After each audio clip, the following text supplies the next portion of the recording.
এবার জেনারিক ওষুধে 200% পর্যন্ত শুল্ক বসাতে চান মার্কিন প্রেসিডেন্ট ডোনাল্ড ট্রাম্প, যা কার্যকর হবে 2028 সালের আগস্ট থেকেই।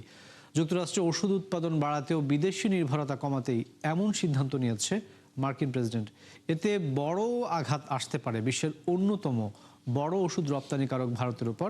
বিস্তারিত জানাচ্ছেন নাদিয়া ইসলাম তুলি। আবারও শুরু হয়েছে ট্রাম্পের শুল্ক ঝড়। একের পর এক আঘাতে বিপর্যস্ত বহু দেশ। সেই ধারাবাহিকতায় এবার জেনেরিক ওষুধে নজর মার্কিন প্রেসিডেন্টের। বসাতে চান 200% পর্যন্ত শুল্ক, যা কার্যকর হবে 2028 সালের আগস্ট থেকে। মূলত যুক্তরাষ্ট্রে ওষুধ উৎপাদন বাড়াতে এবং বিদেশি নির্ভরতা কমাতেই নেওয়া হচ্ছে এমন পদক্ষেপ, যার সবচেয়ে বেশি প্রভাব পড়তে পারে ফার্মেসি অব দ্য ওয়ার্ল্ড ভারতের উপর।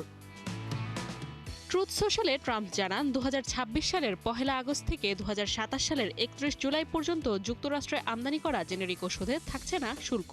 এরপর থেকে 1 বছরের জন্য থাকবে 100% শুল্ক। পরবর্তীতে 2028 সালের 1 আগস্ট থেকে কার্যকর হবে 200% হারে। তবে অপরিবর্তিত থাকবে পেটেন্টকৃত ওষুধের শুল্ক হার। যুক্তরাষ্ট্রে ব্যবহৃত জেনেরিক ওষুধের প্রায় 40% সরবরাহ করে বিশ্বের অন্যতম বড় রপ্তানিকারক ভারত। 2024-25 অর্থবছরে যুক্তরাষ্ট্রে $9.7 বিলিয়ন ওষুধ রপ্তানি করে দেশটি, যা ওই সময়ে ভারতের মোট $25.8 বিলিয়ন বৈশ্বিক ওষুধ রপ্তানির 38%।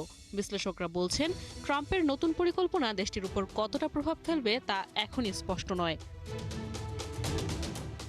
উল্লেখ্য, গেল বছরও ব্র্যান্ডেড ওষুধে শুল্ক বসানোর হুমকি দেন ডোনাল্ড ট্রাম্প। এরপরেই বহু বড় কোম্পানি বাধ্য হয়ে মার্কিন সরকারের সঙ্গে চুক্তি করে এবং যুক্তরাষ্ট্রে উৎপাদন বা কম দামে ওষুধ বিক্রিতে রাজি হয়।